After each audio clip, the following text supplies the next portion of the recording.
Awaking news کے محترم ناظرین السلام علیکم۔ خبر شروع کرنے سے پہلے سبسکرائب کیجیے ہمارے اس چینل کو، اپنے دوستوں کے ساتھ شیئر کیجیے اور کمنٹ ضرور کیجیے۔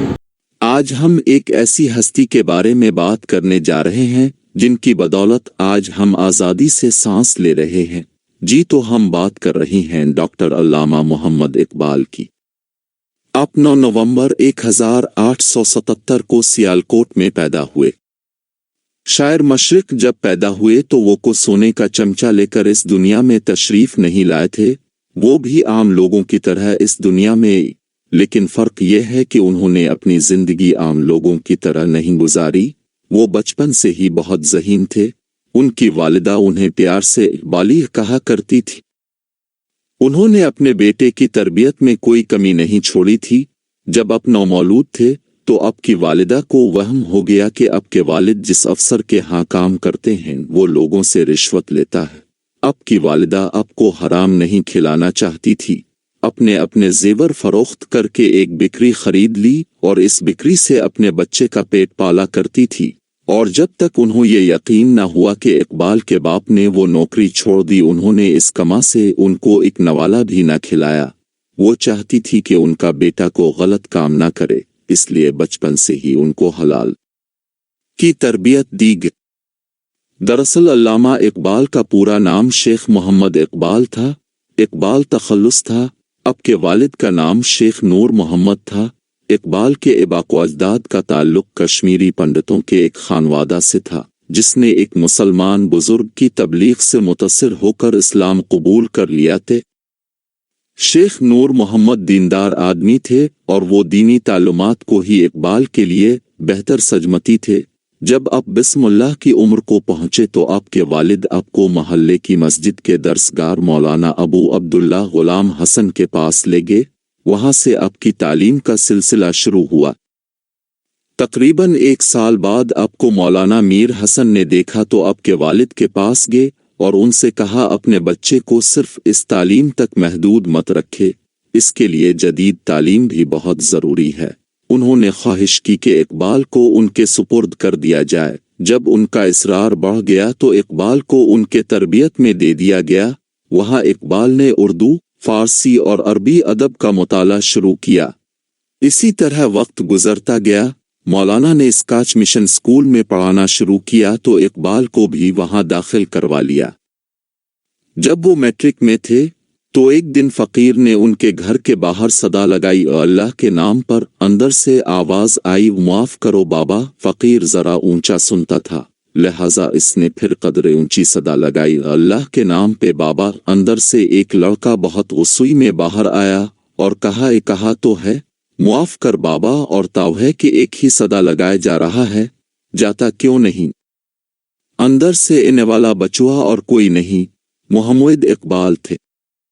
یہ حرکت ان کے والد شیخ نور محمد کو اتنی ناگوار گزری کہ ان کی آنکھوں میں بے اختیار آنسو آ گئے اور بیٹے سے کہا کہ کل قیامت ہوگی، نبی کرم کے دربار میں جب ساری الفامت جمع ہوگی جس میں نیک، پرہیزگار، عالم، فاضل وغیرہ ہوں گے، اس وقت یہ مظلوم فقیر وہاں پر تمہاری شکایت لے کر آ گیا تو میں تمہاری اس حرکت کے بارے میں انہیں کیا جواب دوں گا۔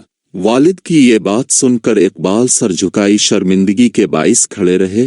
تب والد نے بیٹے کے کندھے پر ہاتھ رکھتے ہوئے کہا، میرے لخت جگر، تم الفاموت مسلمہ کے ایک فرد ہو۔ وہ تمام تعلیمات تمہارے سامنے رہنی چاہیے جن کا حکم نبی کرم نے دیا ہے۔ تمہیں امیر، غریب، بڑے چھوٹے سب کے لیے نرم گوشہ رکھنا چاہیے۔ اور پھر اقبال نے باپ کی نصیحت اور ان سے کیے گئے وعدے کی پاسداری تا حیات کی۔ اس دن کے بعد کبھی کسی فقیر کو اپنے دروازے سے خالی ہاتھ نہ جانے دا۔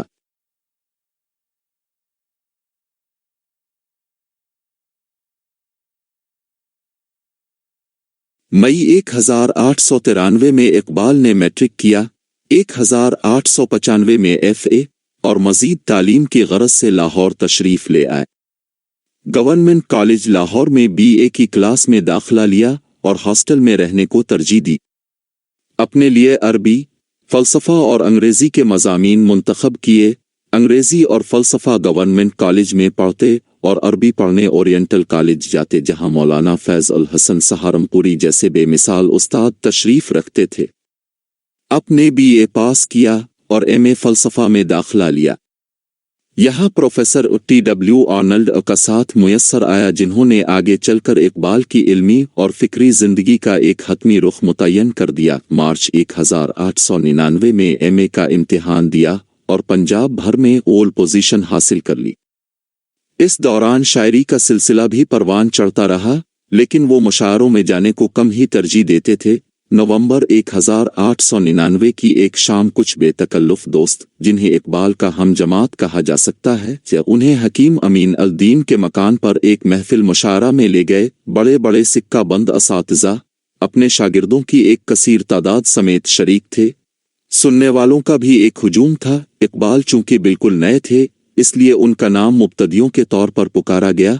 गज़ल पढ़नी शुरू की और जब इस शेर पर पहुंचे के मोती समझ के शान करीमी ने चिन लिए, कतरे जो थे मेरे अरक उनफाल के, तो अच्छे अच्छे उस्ताद उछल पड़े, बेइख्तियार है करदाद देने लगे। यहाँ से फिर इकबाल की शोहरत का आगाज बहैसियत शायर हुआ। मुशायरों में बिलिसरार बुलाए जाने लगे। इसी ज़माने में अंजुमन जमात इस्लाम से ताल्लुक़ पैदा हुआ, जो आखिर तक कायम रहा। इसके मिली और रिफाही जलसों में अपना कलाम सुनाते और लोगों में एक समा बांध देते। इकबाल की मकबूलियत ने अंजुमन के बहुत सारे बिगड़े कामों को आसान कर दिया और संवार दिया। कम अज़ कम पंजाब के मुसलमानों में समाजी सतह पर दीनी वहदत का शऊर पैदा होना शुरू हो गया, जिसमें इकबाल की शायरी ने बुनियादी किरदार अदा की। इसके बाद अपाला के लिए इंग्लिस्तान चले गए और वहां से कानून की डगर हासिल की। नुक्ता 1930 से अपनी सियासी जिंदगी का आगाज किया। 1930 में इलाहाबाद में मुस्लिम लीग के इजलास की सदारत करते हुए पेश किया था। यही नजरिया बाद में पाकिस्तान के क़याम की बुनियाद बना। इसी वजह से अल्लामा इकबाल को पाकिस्तान का नजरियाती बाप समझा जाता है। गो कि उन्होंने इस नए मुल्क के क़याम को अपनी आंखों से नहीं देखा, लेकिन उन्हें पाकिस्तान के कौमी शायर की हैसियत हासिल है।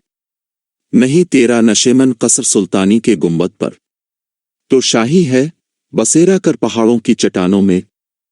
नौजवानों के अंदर जोश व वलवला पैदा करने वाले इस शेर के खालिक शायर मशरिक़ अल्लामा इकबाल ने इस तरह के बहुत से अशार कहे हैं, जिससे वो नौजवानों के अंदर हुब अल-वतानी, इस्लामी फ़िक्र, जदीद तालीम से आरास्ता करने का जज्बा पैदा करना चाहते थे। बरसगीर में मुसलमानों की हालत देखकर अपने उनको अपनी शायरी के जरिए गफलत की इनसे बेदार किया। अपने लोगों के दिलों में आज़ादी का जज्बा पैदा किया, उनको आज़ादी की अहमियत से आगाह किया, उनके अंदर आज़ादी की तड़प पैदा की। अपने जो अलग वतन का ख्वाब देखा था उसको पूरा करने में को कमी न छोड़ी। कोर्ट का मैटर है। आपके इस ख्वाब को हकीकत में बदलने में बहुत से लोगों ने आपका साथ दिया। बहुत से लोगों ने अपनी जानों की कुर्बानियां दी और इन सब का जिदोजहद और अनथक मेहनतों की बदौलत 14 अगस्त 1947 को पाकिस्तान हासिल होगा, लेकिन यह मनाजिर आपको देखना नसीब ना हुए। आप 19 अप्रैल 1938 को इस जहां हिनफानी से पर्दा पोशी फरमा गए थे। आपकी पहली शादी उसी वक्त उनके वालिद ने करवा दी थी जबकि वो तालिबे इल्म ही थे। उनकी पहली बीवी का नाम करीम बीबी था, जिनका ताल्लुक गुजरात के एक आला खानदान से था। ये शादी 4 मई 1893 को हुई, मगर कामयाब साबित न हो सकी और 1913 में मामला अलहदगी पर जाके ख़त्म हुआ, मगर अल्लामा उमर उनके अखराजात और नान नफ़का के जिम्मेदार रहे। इकबाल की दूसरी शादी 1910 में मुख्तार बेगम के साथ हुई, जो कि 1924 में पहले बच्चे की पैदाइश के दौरान इंतकाल फरमा गईं, जिसका इकबाल को बहुत दुख था। इसका इजहार उन्होंने उन लफ्ज़ों में भी किया कि एक ऐसी ज़िंदगी की तख्लीक के लिए जिसने 40-50 साल बाद ख़त्म हो जाना होता है, कितनी तकलीफ़ बर्दाश्त करनी पड़ती है। इकबाल की तीसरी शादी सरदार बेगम के साथ हुई, जो कि 1913 में हुई। इनसे शादी करके इकबाल को हकीकी मानों में पुरसुकून खांगी जिंदगी हासिल हुई। ये इकबाल की पसंदीदा बीवी थीं। शादी का ये दौर उनकी जिंदगी का पसंदीदा दौर कहा जा सकता है। इसी दौर में अल्लाह ने उनको 2 औलादों जावेद इकबाल और मुनीरा इकबाल से भी नवाजा। इसी दौर में इकबाल ने अपना ज़्यादा वक्त अपने घर में गुजारा और अपनी तवील नज़्म असरार खुदी को मुकम्मल किया। इसी दौर में सरदार बेगम की कोशिशों से ये मुमकिन हो सका कि उन्होंने अपनी रहाइश के लिए जावेद मंजिल के नाम से एक आशिया बनाया और 1935 में इसमें शिफ्ट हो गए, मगर बदकिस्मती से उनका और सरदार बेगम का साथ यहीं तक था। मई 1935 में वो भी इकबाल का साथ छोड़ के दायमी मुल्क अदम को लब्बैक कह गईं। डॉक्टर सर अल्लामा मोहम्मद इकबाल को 20वीं सदी के मरूफ तरीन उर्दू, फारसी शायर, मुसन्निफ, कानूनदान, सियासतदान, मुस्लिम सूफी और तहरीकन पाकिस्तान की एक अहम तरीन शख्सियत होने का इज़्ज़त हासिल है। शायरी में बुनियादी रुझान तसूफ और अहाई अमुतन इस्लाम की तरफ रहा। अल्लामा इकबाल को ड्यून जदीद का सूफी भी कहा गया है। बहैसियत सियासतदान नज़र पाकिस्तान की तश्कील उनका सबसे बड़ा कारनामा है। इसी सबब उन्हें पाकिस्तान का नज़रियाती बाप करार दिया गया कि यही नज़रिया बाद में पाकिस्तान के क़याम की बुनियाद और वजह बना। अल्लामा इकबाल, जिनको शायर मशरिक़, मुफक्किर पाकिस्तान और हकीम अल उम्मत जैसे नामों से याद किया जाता है, अपनी शायरी, फ़लसफ़े और सियासी ज़िंदगी के साथ साथ एक आम खानगी ज़िंदगी के हामिल थे। 1922 में हुकूमत बरतानिया ने उन्हें सर का खिताब भी दिया। अपने बच्चों के लिए बहुत सी नज़में लिखी। अपने बांग दराज, बालन जिब्रील, ज़र्ब कलीम के अलावा और भी किताबें लिखी। किसी ने देखा नहीं है लेकिन सारी दुनिया खुदा को मानती है। ये किस तरह, ये मैंने इन अशार में कहा है, हमने तुझे जाना है फ़कत तेरी अता से। अच्छा है।